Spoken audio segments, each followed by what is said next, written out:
మమ్మల్ని పనిలో నుంచి 60 సంవత్సరాలు దాటితే తీసేస్తామన్నారు. తీసినాక నాకు పిఎఫ్ లేదు, ఇంతవరకు మాకు సరైన సౌకర్యం లేదు. మా ఇల్లు కూడా పడిపోయింది, మా ఇల్లు బాగోలేదు.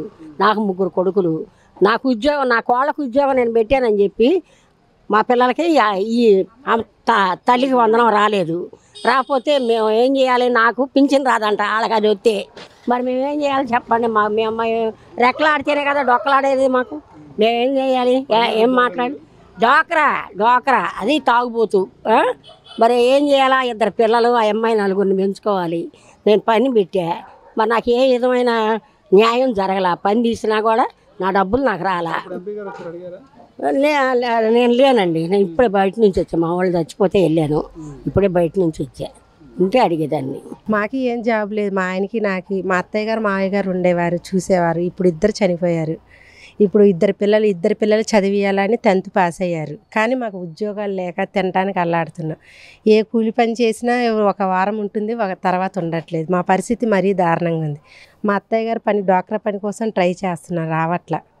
ఇప్పుడు అమ్మఒడి అందరి పిల్లలు పడింది. మా పిల్లలు 10th క్లాస్లో అయినా ఇస్తారేమో అనుకొని కొద్దిగా సమస్యలు తీరిద్దేమో ఆ డబ్బులు వచ్చిన. అదే ఇంకా ఏం లేదంటున్నారు, 10th క్లాస్లో లేదమ్మా అని చెప్తున్నారు.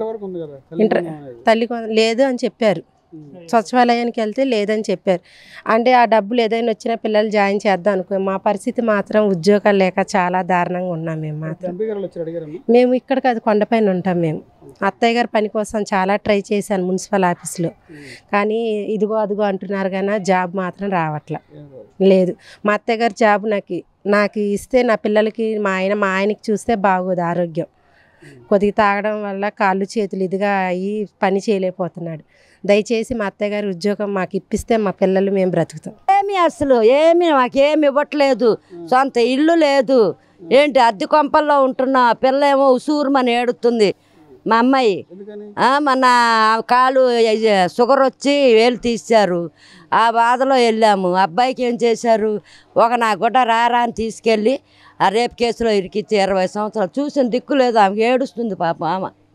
అమ్మాయి ఆమెకి ఎవరున్నారు? భర్త పోయాడు, పిల్లోడు జైల్లో ఉన్నాడు. ఎంత ఏడుస్తుందో ఆమె. చూసిన దిక్కులో పని లేదు, పాటలేదు. అదిగో చూడు అక్కడ. ఏమి లేదు నాన్న మాకు అసలు. బండి ఇవ్వట్లేదు, కొట్టి ఇవ్వట్లేదు, ఏమి ఇవ్వట్లేదు. ఏ లోన్లు లేదు. మా గవర్నమెంట్ సొమ్ము 1 రూపాయి మేము తినలేదు అసలు.